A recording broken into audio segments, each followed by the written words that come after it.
Les hommes disaient oui. Puis j'ai rencontré un homme qui m'a dit non. Open quote. J'étais habituée à plaire, à ce que mes formes, mon sourire, mon parfum fassent effet. Je n'ai jamais eu à forcer. Les hommes venaient d'eux-mêmes. Je choisissais, j'écartais, je testais, et parfois, je consommais. Puis il est arrivé, différent. Il m'a regardé, mais il n'a pas flanché. Il m'a écouté, mais il n'a pas ramé. Il m'a approché, mais il n'a jamais quémandé. Un jour, je me suis glissée dans son intimité. Mon regard était clair. Je voulais qu'il me prenne. Il m'a regardé et m'a dit calmement: Je ne donne pas mon sexe à une femme qui n'a pas gagné mon respect. Ce soir-là, je suis rentrée chez moi, frustrée, vexée, mais surtout réveillée.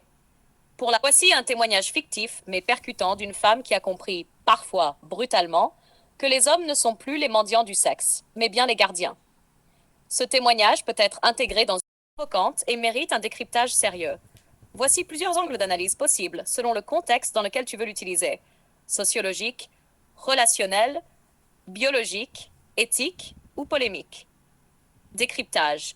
Les hommes sont les gardiens du sexe. 1. Interprétation sociologique.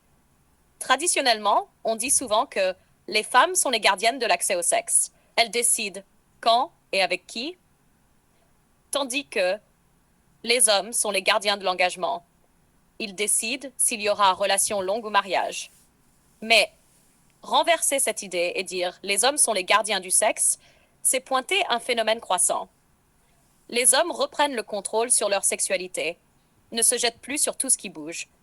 Ils disent non à la consommation sexuelle facile, aux femmes qui les utilisent uniquement pour du plaisir, à la manipulation érotique. C'est un retour à la souveraineté masculine. 2. Analyse philosophique. Cette phrase peut aussi traduire une volonté de resacraliser le sexe. L'homme ne donne plus son sexe à la légère. Il pose des conditions d'accès, respect, loyauté, vision commune, comme si le sexe masculin devenait un privilège rare, donné à une femme de valeur, et non une monnaie d'échange ou un réflexe. 3. Tension moderne. Rejet de l'hypersexualisation. Dans un monde où la sexualité est marchandisée, certains hommes reprennent le contrôle de leur énergie sexuelle, ils arrêtent de courir après chaque jupe,